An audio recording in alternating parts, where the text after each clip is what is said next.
तो चलिए गाइस अब स्मैकडाउन से पर्दा हटाते हैं और बैकलैश के बारे में बात कर लेते हैं जो होने वाला है प्योर्टो रिको से। लेट्स फाइंड आउट कौन जीतेगा एंड कौन चैंपियन बनेगा। वैसे आज की स्मैकडाउन भी काफी कमाल की थी। आई बटन पर लिंक तो शो कर ही रहा होगा एंड डिस्क्रिप्शन में भी मैं उसका लिंक जरूर दे दूंगा। तो जल्दी से स्मैकडाउन के इस गो होम एडिशन को चेक कर लो ताकि आपको आज की कहानी कंप्लीटली समझ आ जाए। तो आप देख रहे हैं रेसल मैरिक्स और सब्सक्राइब करना तो बनता है। तो सबसे पहले बात कर लेते हैं रिया रिप्ले एंड जेलिना वेगा के बारे में जो हो रहा है स्मैकडाउन वुमेन्स चैंपियनशिप के लिए। And I do not think so कि इस मैच का रिजल्ट को लेकर ज्यादा सोचने की जरूरत है। रिया रिप्ले अभी शॉर्लेट फ्लेयर को हरा कर आई है एंड जिस हिसाब से डब्ल्यूडब्ल्यूई रिया रिप्ले को स्ट्रॉन्ग दिखा रही है, मुझे तो यही लगता है कि जेलिना वेगा का कोई चांस नहीं है जीतने का। अकॉर्डिंग टू मी जेलिना वेगा हार ही जाएंगी, बट एक बार स्टिल मेरे मन में प्रॉब्लम कर रही है कि रिया रिप्ले तो रॉ में ड्राफ्ट हो चुकी है ना, वो स्मैकडाउन वुमेन चैंपियनशिप कैसे ले सकती है। एंड बियांका ब्लेयर स्मैकडाउन में है जो रॉ वुमेन्स चैंपियनशिप को लेकर स्मैकडाउन में आ गई। तो मुझे ऐसा लगता है ना कि डब्ल्यूडब्ल्यूई ऐसा भी कर सकती है कि जेलिना वेगा को जितवाकर चैंपियनशिप स्मैकडाउन में लेकर आ जाए। डब्ल्यूडब्ल्यूई इस डायरेक्शन की तरफ भी जाती हुई दिख सकती है। And Jelena Vega home town girl भी है, तो क्या पता न्यू चैंपियन क्राउन हो जाए। बट स्टिल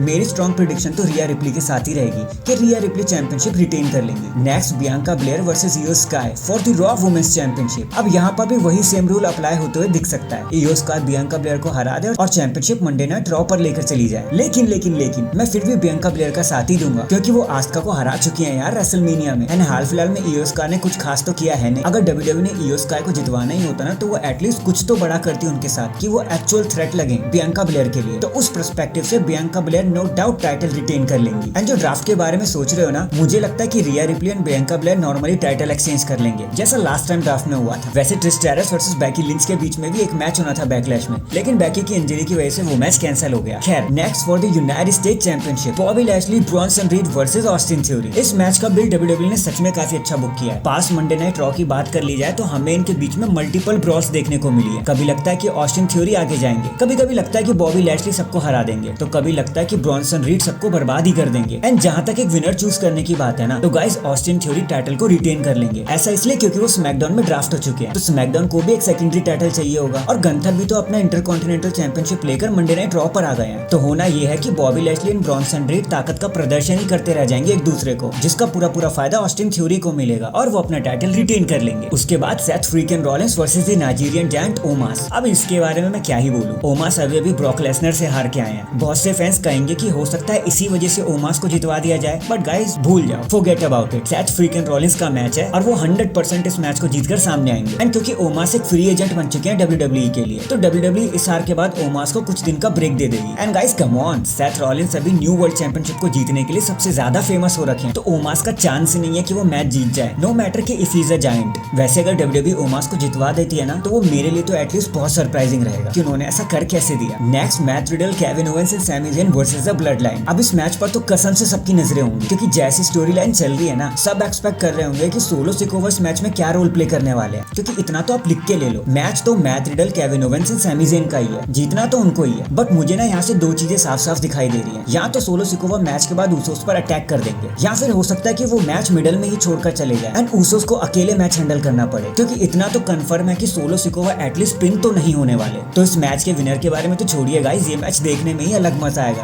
क्योंकि जो इसकी स्टोरी लाइन का बिल्ड है ना, वो बहुत ज्यादा खतरनाक कर रखा है डब्ल्यूडब्ल्यूई ने। बट स्टिल विनर की बात की जाए तो केविन एंड कंपनी ही जीतने वाले हैं। Then let's talk about probably Backlash में हो सकने वाले मेन इवेंट के बारे में, पोर्टो रिको के बैड बनी वर्सेस डेमियन प्रीस्ट एक स्ट्रीट फाइट में। अब यहाँ तो without shadow of a doubt इसको स्ट्रेच करने की जरूरत ही नहीं है, जीतना तो बैड बनी को ही है, वन वे और the other. I mean see, Bad Bunny celebrity है एंड होम टाउन बॉय भी है, and there is no way WWE Puerto Rico को दुखी करके भेजेगी। आखिर 17 साल बाद वो पोर्टो रिको में वापस आए हैं, तो मेरी प्रेडिक्शन तो गारंटीड बैड बनी के साथ ही रहेगी। फिर चाहे इसमें कितना भी इंटरफेरेंस होता रहे, यू कैन स्टॉप बैड बनी। वैसे ओरिजिनली डब्ल्यूडब्ल्यूई ने इसे एक टैग टीम मैच के तौर पर प्लान किया, मतलब priest and Dominik Mysterio versus Rey Mysterio and bad बनी, लेकिन डब्ल्यूडब्ल्यूई ने अभी पोर्टो रिको में अपनी फैन फॉलोइंग को देखते हुए इस मैच को चेंज कर दिया। सो बैड बनी आप जीतने वाले हो। In the end let's talk about the main freaking event and for the first time ever the American nightmare Cody Rhodes versus the beast cowboy Brock Lesnar. I mean the most unpredictable match of the pay per view. And what can you say about it? Brock Lesnar को WWE कितना strong book करती है इसके बारे में मुझे कहने की तो कोई जरूरत नहीं है। एंड कोडी रोड्स तो अभी आए हैं और वो डब्ल्यूडब्ल्यूई का ट्रम्प कार्ड बन चुके, तो एक विनर पिक करना तो इज डिफिकल्ट। बट स्टिल अगर हम इस मैच को जरा सा फोकस करें ना, तो किसी भी तरीके से मैच ब्रॉक लेसनर के फेवर में आता हुआ नहीं दिख रहा, क्योंकि एक तो ये गाइस कोडी रोड्स अभी रोमन रेंज से हार कर आए हैं एंड डब्ल्यूडब्ल्यूई जिस स्टार को अपना ट्रम्प कार्ड मानती है उसे बैक टू बैक लॉस देना तो इज फुलिश। एंड सेकंड, अगर डब्ल्यूडब्ल्यूई किसी चीज के चलते कोडी रोड्स को नहीं जितवा रही, तो मुझे लगता है कि डब्ल्यूडब्ल्यूई इस मैच को डिस्क्वालिफिकेशन में एंड कर देगी ताकि क्लियर रिजल्ट ना निकले एंड इनकी राइवलरी कंटिन्यू रहेगी। बट चाहे कितनी भी राइवलरी स्ट्रेच कर लो, जीत का ताज तो इंडियन कोडी रोड्स के सर पर ही आना है। So for me one way और the other Cody Rhodes he match को जीतने के लिए क्लियर फेवरेट है। इस बार ब्रॉक लेसनर का चांस बहुत ही ज्यादा कम है। वैसे ये तो थे मेरे प्रेडिक्शंस गाइस, आपका बैकलैश के बारे में क्या कहना है कमेंट करके जरूर बताना। चैनल पर नए हैं तो जल्दी से चैनल को लाइक एंड सब्सक्राइब कर दो। बाकी मैं मिलता हूँ आपसे किसी और अपडेट के साथ, तब तक के लिए अपना ख्याल रखें और खुश रहें।